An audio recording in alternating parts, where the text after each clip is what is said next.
So, if you are into gaming, you have probably heard about a game made by Blizzard Entertainment called World of Warcraft.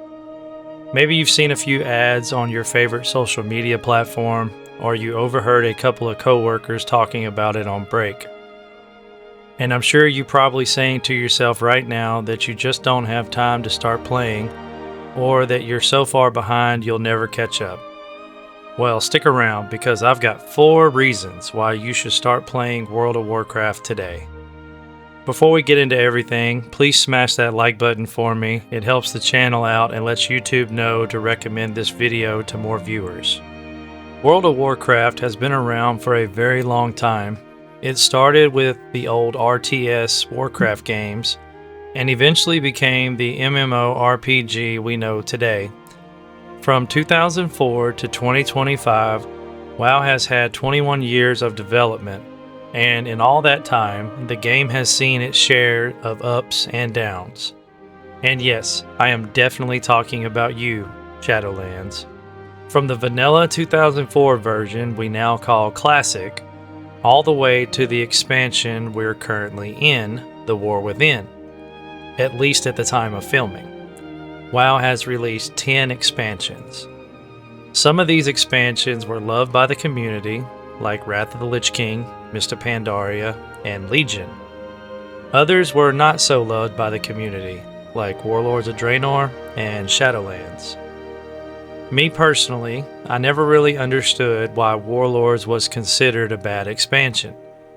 Like a lot of players, I leveled many characters in the new zones, ran the new dungeons, rated at heroic difficulty, and even did arenas for PvP gear.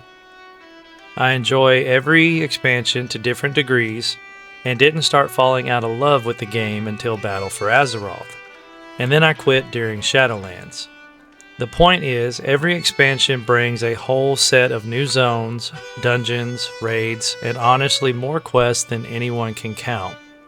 So a new player starting today has so much content waiting for them.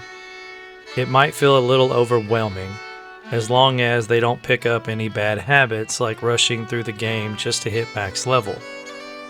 And if you are the type of player who rushes through content just to get to endgame, that's totally fine. But speaking from experience, I've been playing since 2009 and rated heroic for years. Burnout happens fast when you rush to endgame and then just repeat Mythic Plus, raids, and PvP until the next patch drops and resets all of your gear progression. There are 21 years of content, like old quests, old zones, old dungeons, and old raids.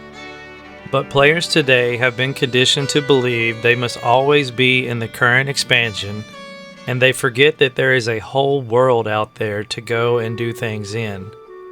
The game is called World of Warcraft, not World of Intercurrent Expansion here. So remember that you have 21 years of content to explore. Don't rush through it just to get to endgame. It's not going anywhere. If you are someone who likes to play games mostly solo, World of Warcraft is definitely worth putting on your list of games to play. Yes, it's an MMORPG, but you can play almost the entire game solo if you want.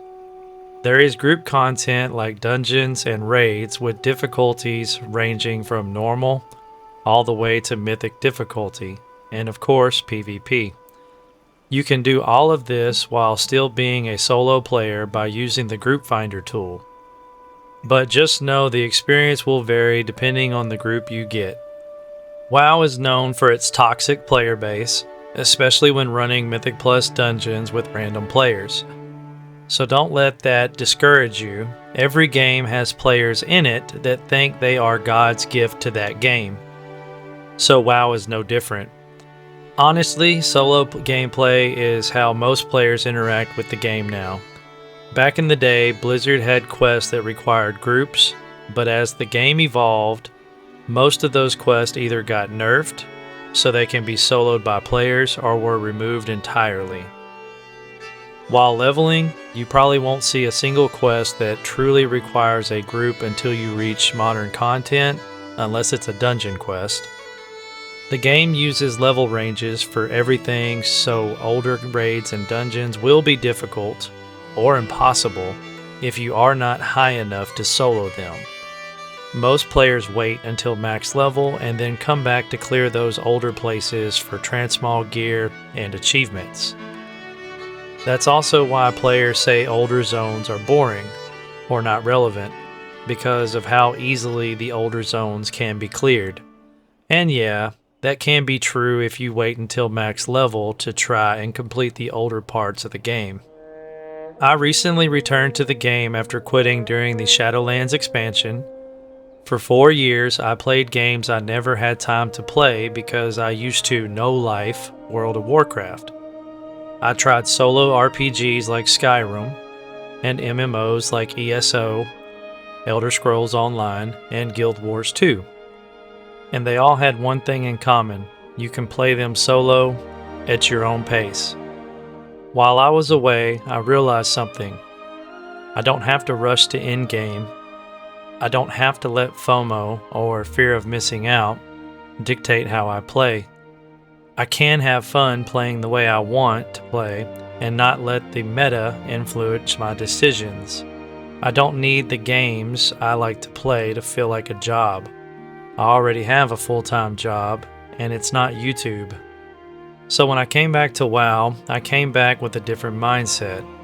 I still raid at heroic difficulties, I still push high Mythic Plus keys, and I still enjoy running arenas and battlegrounds, but I'm doing something I've never done before.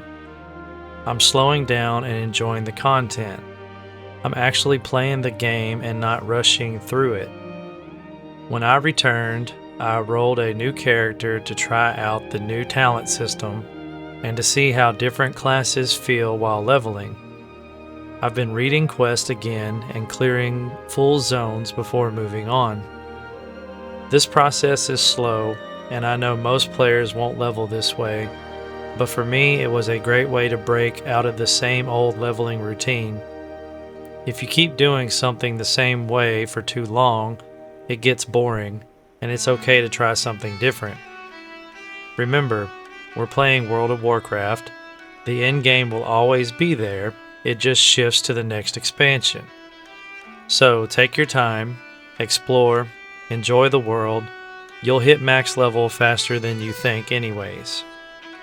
No matter what kind of player you are, there is always something for you to do in this game. If you like leveling, you have 13 classes, tons of specs, and 10 expansions of questing. You're set for a very long time. If you are an in-game enjoyer, leveling is faster than ever, and once you hit max level, you can push Mythic Plus keys, run dungeons, and participate in PvP. If you like solo in-game content, there are delves, transmog runs, pet collecting, mount collecting, achievements, professions, world quest, and reputation grinds. The list just goes on. If you enjoy roleplay, WoW has a RP community that has been around since 2004. If you like crafting gear and useful items, the reworked profession system lets you make gold and sell your items on the auction house. If you love killing other players, PvP is definitely for you. Arenas, battlegrounds, and even world PvP when war mode is turned on. Though war mode isn't as good as it could be. During my leveling journey with war mode on, zones either felt empty with no players in it, or I was instantly deleted by a max level player. So don't expect an epic PvP leveling fantasy. At max level, maybe you can have that PvP fantasy, but depending on your faction and zone, you might be outnumbered a lot. The community keeps WoW alive with ideas and events. Before Blizzard added official hardcore servers, the community made their own hardcore rule set and add-ons that tracked when you died. Stuff like that keeps the game feeling fresh.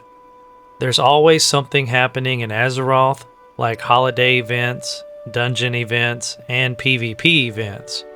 Once you play for a bit, you'll figure out where you fit in. I want to mention a new feature coming in the Midnight expansion, player housing. Housing is finally coming to WoW in 2026. I don't have beta access, so I haven't tested it, but I imagine it'll work like most housing systems. You get a home, and you decorate it however you want. I do know, as of right now, Blizzard is limiting where you can place a home to just 2 locations. I wanted a home in Grizzly Hills on top of a snow-capped mountain, but hopefully Blizzard will open more plots throughout Azeroth as this feature gets developed. Collectors are going to love this, collecting all these items for their homes. And honestly, it should have been added years ago. But hey, better late than never. So if you're a new player trying the game for the first time, or a returning player who took a break, let me know down in the comments what kind of player you are. Did you rush to max level, or are you trying the slow route? And how do you like the game so far? Are you excited about housing? I'd love to hear your thoughts, and if you made it this far in the video, please give it a like and possibly subscribe. And if you didn't like the video, I appreciate you watching this far into the video. Thanks for watching. This is Slow Grind Gaming, gaming without the burnout.